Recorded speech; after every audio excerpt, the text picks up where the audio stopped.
Right. Good afternoon. Welcome to another live film with Shopman's YouTube channel. We'll play a Marv Albert interview that he did on Mad Dog Unleashed, Christopher Mad Dog Russo.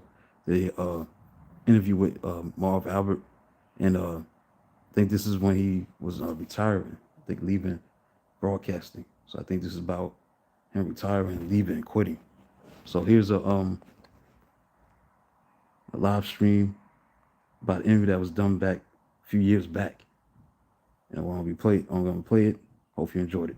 And hopefully subscribe to the channel. Subscribe to the channel, hit the like button. Here it is. Small Albert interview on Mad Dog Unleashed. Taking place. Not me, I was a little bit on the shy side.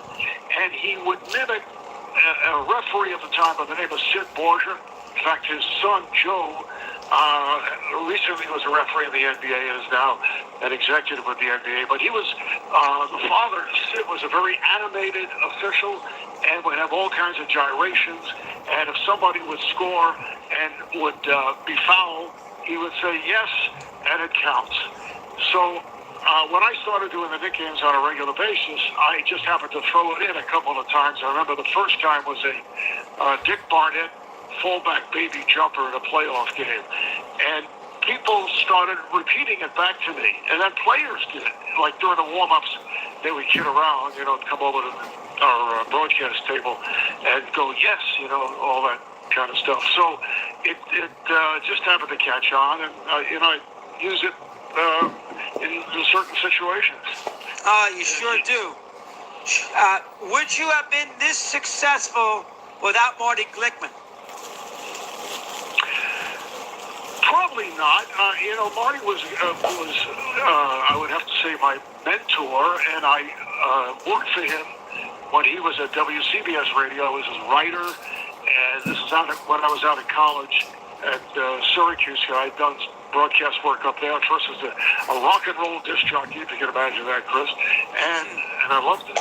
And I did baseball, Syracuse Chiefs, and I did other sports shows. But Marty, being a Syracuse guy, got to know me, and from writing and then filling in for him at a ridiculously young age, even on several Nick and Ranger games, he kind of guided me, and I really always loved his style in terms of basketball on the radio. He set the terminology probably earlier than anybody else did, because he was doing it in probably late 40s when the league first started. He was doing a lot of college basketball, and he was very helpful. He'd listen to my tapes and would kind of push me in the right direction in terms of what I was doing. And he was critical too, which was great. You always want somebody telling you, being very candid about what you're doing. So, yeah, he was extremely helpful. Now, whether I would have been able to, do this in a different way, I don't know. But I think it was tougher to break in those days also. Now there are more vehicles, be it radio, Sirius radio, all the sports stations in radio, all the cable stations doing games. It's a little different. I think there are more opportunities now, which is great. Yeah, that's a good point. Your first game, was it in '63, Marv? What do you remember about your first ever game behind a microphone? Yeah. I was actually still in college at the time because I had transferred to NYU, and I was working at the time for Marty, and he got stuck in a snowstorm in Paris. He was there on harness racing business, and to this day I believe he on purpose said that he couldn't make it back so I'd get an opportunity. And it was a Boston Celtic game against the Knicks at the old Boston Garden. My brother and I, in fact, my brother Al kept stats for me, went up on an all-night train to Boston, slept maybe 2 hours in a hotel, and then I was doubted when I went to the press gate.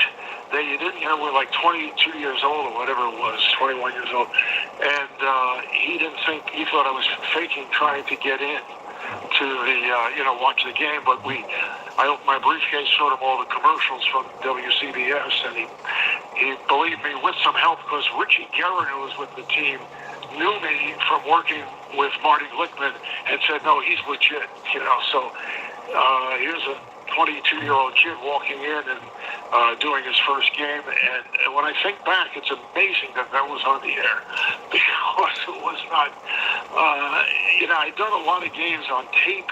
I'd done games sitting in the old garden on tape. Also, I was able to do it because I was a ball boy at one time for the Knicks, so they let me go upstairs. It wasn't the situation you have now around the NBA. I mean, there was actually space for people to do things like that, so I was able to get the experience of doing a lot of games, and that was my first one professionally. Wow, how about that? I should And the Knicks lost 63 to the Celtics. Kuzi, I think, probably just. Yeah. Did Kuzi play in that game, Marv, or was he retired? Did he just retire? I think he did. Was retired. Right?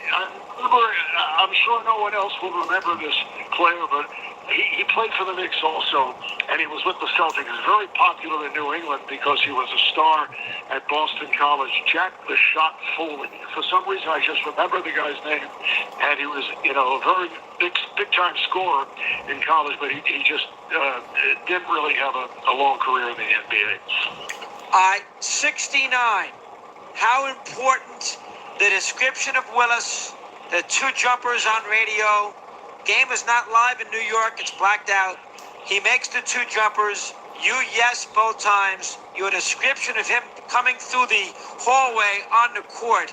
That's a legendary call for a legendary team. How significant in the career was that for you? Yeah, that was the biggest call in my early years that I was, fortunate enough to be.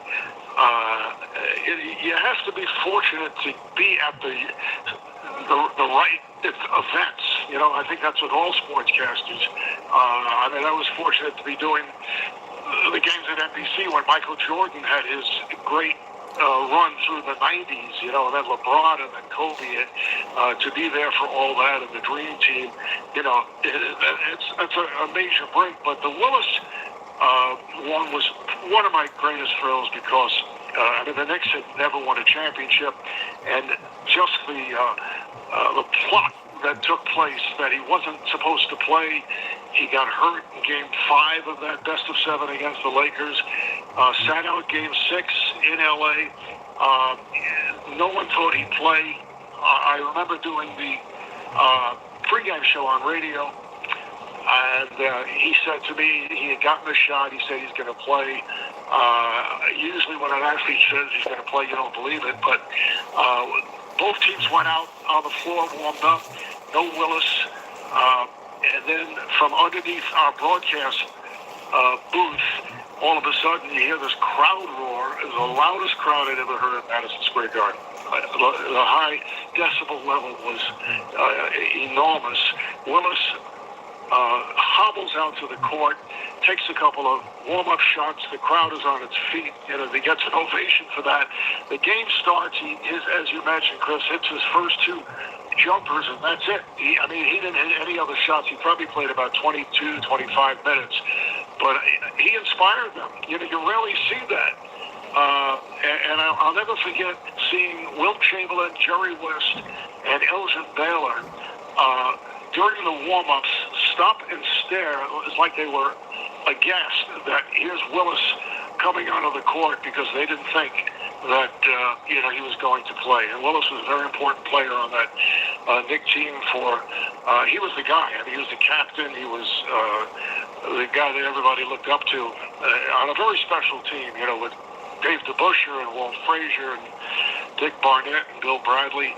But Willis was the guy that they really depended on, and it was just an inspiration for them. And they actually won handily in that game. No, they killed him. Marv Albert's doing a wonderful job here. What has made you so adept at handling your broadcast partner? Whether it's going back to Butch Beard, Andres, Sal Messina, Red Light Messina, obviously Kerr, even Matty Gukas. Obviously all the folks you work with now. Fratello, I can't forget him. All the people you've been able to, with your humor, been able to get the best out of them. Who taught you that? Chris, the czar would have been very upset if you did not mention it. Yeah, I know. I almost forgot, too. You're right. Yeah, but you did. No, you mentioned him, so he'll be happy. I think it's very important to have a degree of a sense of humor on the broadcast. I mean, you want to be natural about what happens, and I've always looked at things kind of lightly. And I think that one of the most important things you can do, because when you're listening to games, whatever the sport, if it's just cut and dry, I just, it's fine. Some people can get away with that, but you don't want to force it. But with all the guys that I have worked with over the years, I try to find ways to lighten it up. And I've worked with some really terrific people in all the sports. There's so many. If you count them up, I've had so many partners over the years because of NBA or college basketball, or whatever, NFL. But I think that's very important. It just becomes likable on their part too, to come across that way. Otherwise, it's kind of stiff, So, did you enjoy doing the Rangers in the early '70s with their rise as much as you have enjoyed the Knicks? Well, I always look at myself as a real NBA fanatic, from my early days. But I was as a kid, I was at every Ranger game. I was all the way, up on the green seats, as they called them at the old Garden. I enjoyed doing the Rangers immensely. I mean, that was a team under Emil Francis with, Roger Baird, John Rattel, and Brad Park, and Joachim. And at that time, you didn't have guys being shuffled all over the league. They stayed together about for 5, 6, 7 years. Hockey now makes a lot of trades, as all the sports do. And I think I understand why they do it, and they have to do it. It's a salary consideration these days too. But that team was so popular in New York, and they really were very, very close, and they were a very good team. But unfortunately, they came along at the same time as teams like the Montreal Canadiens in their great years were, leading the league. Then you had the Philadelphia Flyers, who were beating people up and leading the league. And then you had the Boston Bruins with Bobby Orr and Phil Esposito. So it was a difficult time for them to succeed, although they did quite well, and they did get to the finals. But they could never do it until 1994. You've done so many of the classic games in the NBA, and I know Marv did the Ulysses Reed game in the college basketball with Arkansas. I think you did that game, Marv, if I'm not mistaken. I did. Yes, you did. There you go. See, I remember that with Ulysses Reed with Arkansas. Very good. Is there Bucky Waters? You're right. Yeah. The old Bucky Waters. I forgot. Is there a coach? Yeah. The Duke coach? Bucky was good on it. You and Bucky. There's another example. I had forgotten that. I always had a good relationship. Is there a particular NBA series in your day that, for whatever the reason, sticks out to you as one of the all-time classics that you really enjoyed doing? Not game, series. Yeah, I have to pick the Bulls probably against Utah the first time, because that was the flu game where Michael Jordan, or the so-called flu or pizza game, whatever you want to call it, but he was ill. And to see him put on that type of spectacular performance, where during the course of every timeout, he's being carried back to the bench by his teammates, and looked like he was going to collapse throughout the game. And then he comes back, hit a couple of jumpers, and he had a big game, over 30 points. I don't remember the stat line, but they won it, in the final moments, and Michael was unbelievable. The other game that's very memorable to me is the one against Portland. It was game 1 of that series. Oh, yeah. Where he hits the 6 threes, and the three-point shot was not what it is today. So he was not a three-point shooter. If he played today, he'd be a three-point shooter. It would be part of his repertoire. But Michael came out early, I remember, in the warm-ups, and he very rarely did. I mean, Larry Bird used to come out 2 hours before, but he was one of those guys that, would take regular warm-up type shots, but he came out very early. We were at the table just getting, rehearsing, etc. And then in the game, he hit 6 threes in the first half, and just turned everything around. And then with the sixth, people may remember, or if they've seen, the shrug of the shoulders, the shrug. He looked over at our table and shrugged his shoulders. Now, Mike Fratello, the czar, claimed that he was actually looking at him to show recognition that, he could hit the three.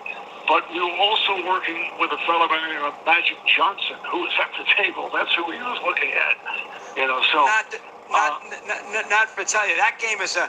How about the old time radio guys that you knew? Did you know most? Did you know Chick Hearn? Yes, yeah. In fact, Marty Glickman was instrumental in Johnny Most getting his start. He worked for Marty at WHN in New York, which became, as you know, WFAN of WNBC, then WFAN. I knew Chick was a great guy. Johnny too. Johnny was funny, and off the air in certain situations. Like, I remember one time he kind of lost his hearing for several weeks, and he finally went to the doctor about it because he'd been on the road. He couldn't figure it out. He lost his hearing in one ear, and the doctor looks at the ear, and he finds that Johnny still had part of the IFB in his ear. Oh what God. you wear. Yes. It's fun. So that was blocking his hearing. It kind of broke off. It's like the headphone that you able to hear the game. But I got a kick out of the old announcers. There was a guy in Syracuse by the name of Jim McKechnie, who would actually not have an engineer or a statistician. He'd come to the games. He would set everything up by himself. Radio to me, radio broadcasting is really was so much fun. TV is also, it's wonderful to do, but in radio, you're the game. You are it, and whatever you say is what is happening on the floor. In basketball or whatever you're doing, be it baseball, football, and in TV, I feel it's more of a pullback, and it's also setting up the color commentator. Right. And it's getting the commercials in and out, and it's like you're almost like a game host along with doing the play-by-play. It's different. It's a different type of skill. Al McCoy in Phoenix still going strong after all these years. Yes. Now, what are you going to? Have you contemplated the end here of your career in these next couple games? Have you thought about it? Well, Chris, the pandemic, although it was a terrible thing, obviously for so many people, but for me it was it was almost like a rehearsal for retirement. I never really had a chance to watch and binge TV shows, and that's what I was doing. I read a lot. I work out, and I kind of enjoyed it because I'm usually working all the time. And I thought it was time after 55 years of broadcasting NBA, and I have grandkids, and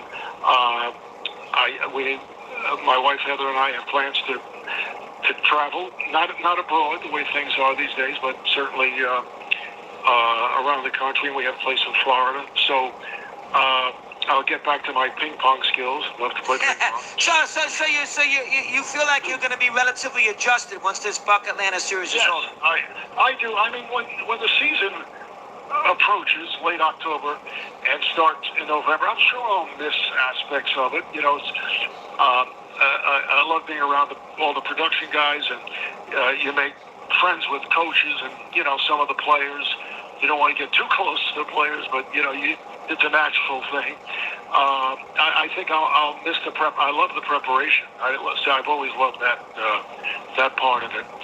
So, which I'm doing right now for tomorrow's game. So, I was just thinking about this. I bet you Steve Kerr will you love Kerr. You had a great team with him. Yes. I'm sure you're going to hear from Kerr in the next couple of days, correct? I've been hearing from him for the last week and a half. Yeah. No, Steve is very funny also, so I'll get these texts from him all the time.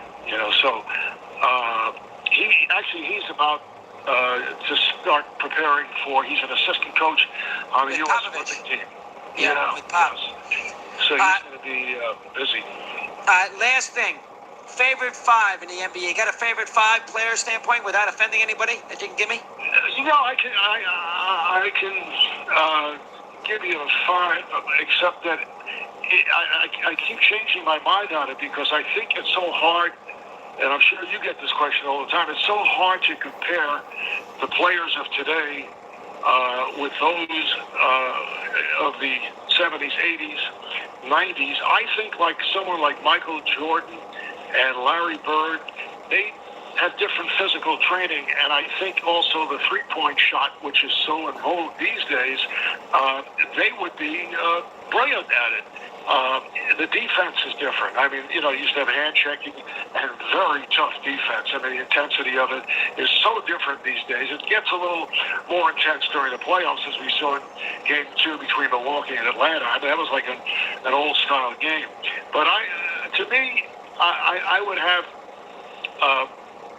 Bird and LeBron as the forwards, and Durant is right there, and I have to consider him. I put Kareem as the center, and it would be Magic and Jordan. let's see. And Jordan. And Jordan, yeah, Magic and Jordan. But then, there's so many other guys to consider. I mean, particularly in the backcourt. I mean, between Steph Curry, Isaiah Thomas. Just so many great players. It's Well, hard think about it, Marv. because of the different eras. Well, think about it. You started your broadcasting career, and Bob Pettit was still an active player. Oh yes, yeah, right. Think about that for a minute. Think about the longevity of that run. You began your first game in Boston in 1963 because of Marty's snowstorm. Bob Pettit is still an NBA player. Yeah, it's a lot of guys I think about like that. There's so many. There's so many guys. Chamberlain was playing at the time. And I think, when you see Giannis Antetokounmpo, taking the three-point shots, I think of Wilt, who incidentally was a great guy. Yeah, he was. Good guy. Yeah. It's a great guest, too. You would have loved. Did you ever talk to him at all? Once. A good boy, Marv. I had him on one time at FAN for 20 minutes, and all he wanted to talk about was how great Malone was. He did not call Malone. He did not want to give Jordan. It was doing 97 or one of those postseasons. He did not want to give Jordan any credit. All he kept on talking about was the great Malone, which was fascinating. But you're right. Animated, into it, funny, a very good guest. You're 100% right. Love tennis. Love to talk tennis. Oh, and the volleyball. Oh, you love the volleyball. The volleyball. Love the volleyball. Yeah, volleyball too, because he played. But teams would actually hope that he would take outside shot. Will try to show that he could do every aspect of the game. That's why one season he stopped shooting, so he could show he still averaged, an astronomical number, but he wanted to show he could lead the league in assists, and he did, which doesn't help a team when you do stuff like that. No, but it doesn't. Still, doesn't. When he would take outside shots, teams would love it because he'd end up off balance to the side of the court, and they could fast break on him, the opposing team. He really was not a good outside shooter, but Giannis, too, tries to. He's cut down recently, which is good, and he's so great. There's no question of his. He reminds me. You know what he reminds me of, Marv? When he drives to the basket, he's much more muscular. He reminds me a lot of Julius Erving. Yes, with the long arms. You're right. Yeah. Doesn't it to you? He's got those long arms, the dipsy-do. Right. There's a lot of Julius in Giannis's game, and those forays to the basket. Do you see that?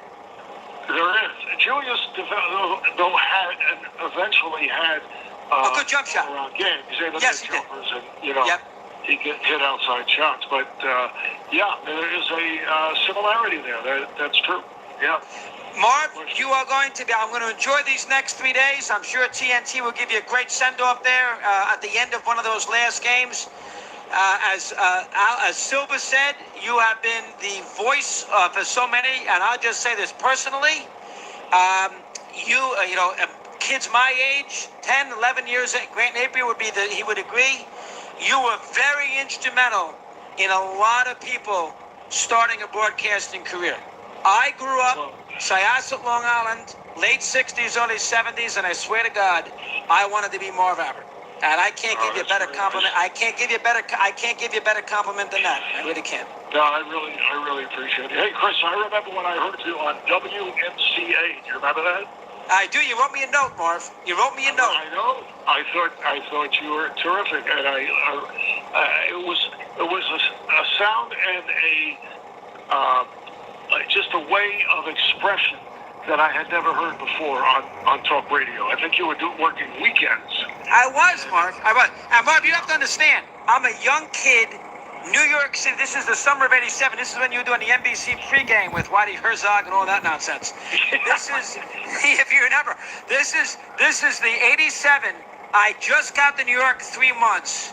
I'm 27 years of age, and I get a letter typed from Marv Albert. Now, I don't have to tell you what sort of boost that gave me. So remember that too. Well, I thought you were going places, so that's the reason. I was driving back after a pregame show. It was a Saturday. I remember that, after a baseball pregame show on NBC. And I was. Dialing, I was jumping around the dials, and I heard you. Yes. Well, But Meadowbrook, nice comments. Meadowbrook Road, Syosset, Long Island, waiting for the bus stop to go to 7th grade. Grant Napier and I, every day, talked about the Marv Albert call the night before. That's all. I can't give you a better one than that. 1970, 71. You have a great last few days, Marv. It's always been great. Thanks for giving us so much time today. You got it. I appreciate it. Thank you so much. You got it. The great Marv Albert. I enjoyed that. Marv Sharp is attacked there too. I tell you. Half past. As we continue along the way, do we have an update? Raring to go here? Yes, he is. Bob Gallerstein. He says hello. We'll come back. Don't go away.